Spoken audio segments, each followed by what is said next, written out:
Telugu politics to Kannada politics. Can the JDS-BJP alliance change the grassroots arithmetic of Karnataka's electoral calculus? Well, both sides have indicated that an alliance is on the cards. The cat was let out of the bag by B.S. Yediyurappa over the weekend, and it was confirmed by H.D. Kumaraswamy. Though the JDS says that they are still in seat-sharing negotiations, an official announcement may come in the next few days. But for the moment, first, let's listen to what has happened over the weekend from both B.S. Yediyurappa and H.D. Kumaraswamy.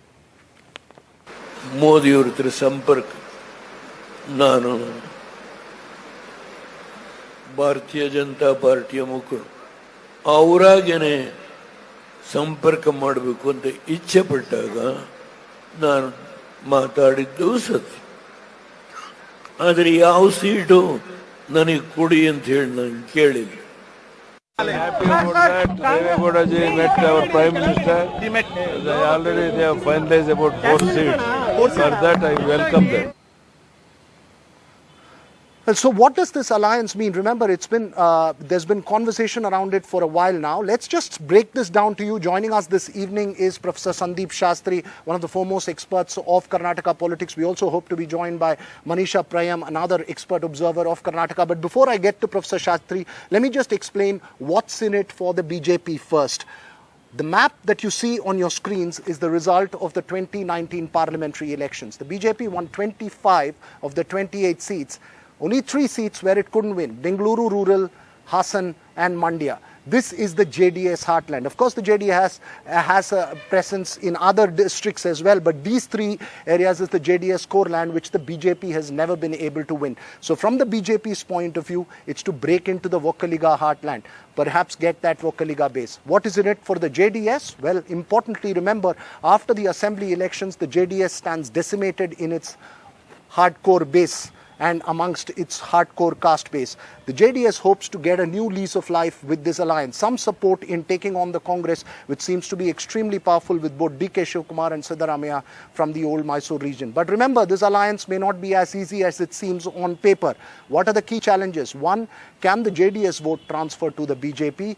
The JDS seen as a Vokkaliga caste party, BJP seen to be dominated by Lingayats. Number 2, will there be united JDS front within even the Devegowda family? Remember, there are different factions there. While H.D. Kumaraswamy is driving the move towards the BJP, what about the rest of the family? What about his brother H.D.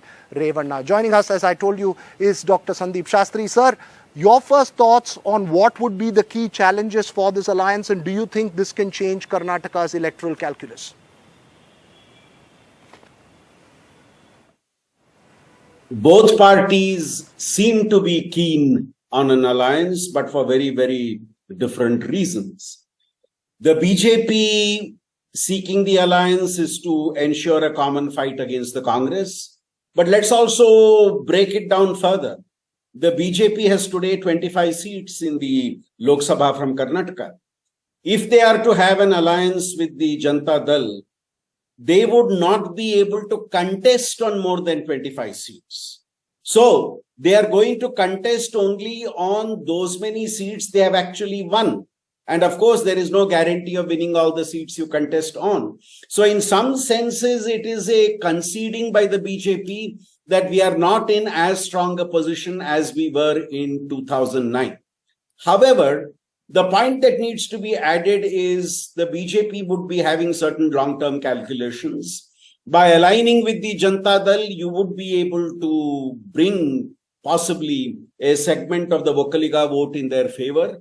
And with the Lingayat vote being with the BJP for some time, the adding of the Vokkaliga vote would also make a lot of difference. And the BJP has been for long saying in Karnataka there should be a binary contest between them and the Congress, and creating this alliance could help in pushing the JDS further to the back. Now, for the JDS, this alliance is a move for survival. They have never really focused on Lok Sabha elections, save in 1996. It has been a marginal factor for them. And going into this alliance with the BJP is a tricky situation for the JDS, because will it result in a vote transfer to the BJP of the crucial Janata Dal vote?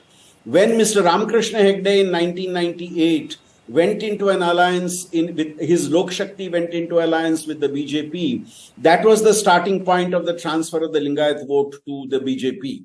So will something similar happen here if there is a BJP JDS alliance? Last time the Congress JDS alliance in 2009 Lok Sabha election, in a sense, went to the advantage of the Congress because the Congress was able to revive, whereas the JDS was not. So for me, these are the imponderables which need to be kept in mind when you talk of this alliance. Important point that you make there of the Congress JDS alliance in 2019, which got routed in that election. But Manisha Priyam, you have been constantly pointing out, even during the Karnataka elections, about the close family ties, which is irrespective of party lines between Yediyurappa as well as those from the JDS's first family. What's your sense of what the road ahead for the JDS is? Is this going to be a one-election stunt, or do you think the JDS and Kumaraswamy is perhaps looking at a long road ahead in terms of partnering with the BJP?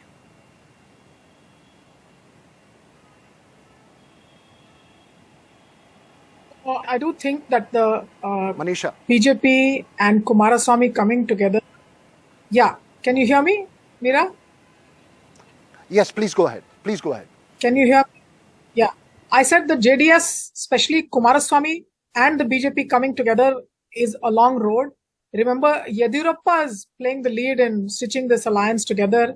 Yediyurappa also has his son ahead. Now, these two could become the face of what the BJP could look like on the ground. For the BJP, if you come to look at the BJP, for the BJP, they hold on their own in the coastal areas. They do very well in the urban area, especially of Bangalore. Yediyurappa himself and his family bastion in Shimoga is something that he could do very well in. Now, if this whole picture had this area of the Mysuru region under their belt, especially the rural votes that the BJP does not do very well with. Remember, it is a boost in the arm for the BJP on the ground. And it is this region that the Prime Minister put all his heart in, except for the Bangalore campaigning. The Prime Minister had his eyes on this region. So definitely the BJP gets a rural foothold in an area that it did not have this. Having said this, I'm time and again saying that it is also advantage H.D. Kumaraswamy, because remember, it was Revanna who was leading the campaign of the extreme Hindutva that had been practiced by the BJP on the ground.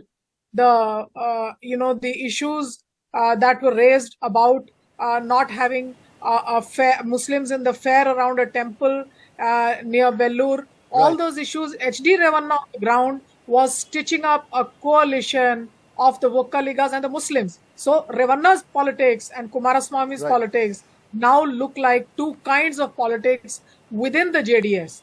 Now, for the national politics, this has clear optical implications. H.D. Devgowda has been a tall man of the so-called Samajwadis, of the socialists, a former prime minister. Nitish Kumar tried to have that conversation with him, but at this point of time, clearly, you have them on the side of the BJP. We're completely out of time, Manisha, but my one question to you, both of you, 10 seconds each. Who do you think gets the better of this deal? Is it the JDS or the BJP? Who benefits more? Quick 10-second answers. Beyond a shadow of doubt, the BJP.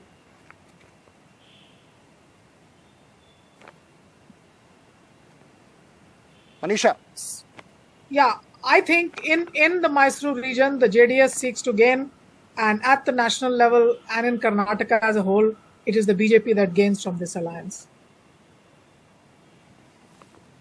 All right. Thank you, too, for joining us. We'll keep a close track of it. Obviously, we're waiting for an official announcement. Remember, the grassroots arithmetic of Karnataka politics is fascinating as ever. Alliances are always an experiment. We'll have to wait and see how this plays out as we run into the 2024 elections. Thank you, too, for joining us.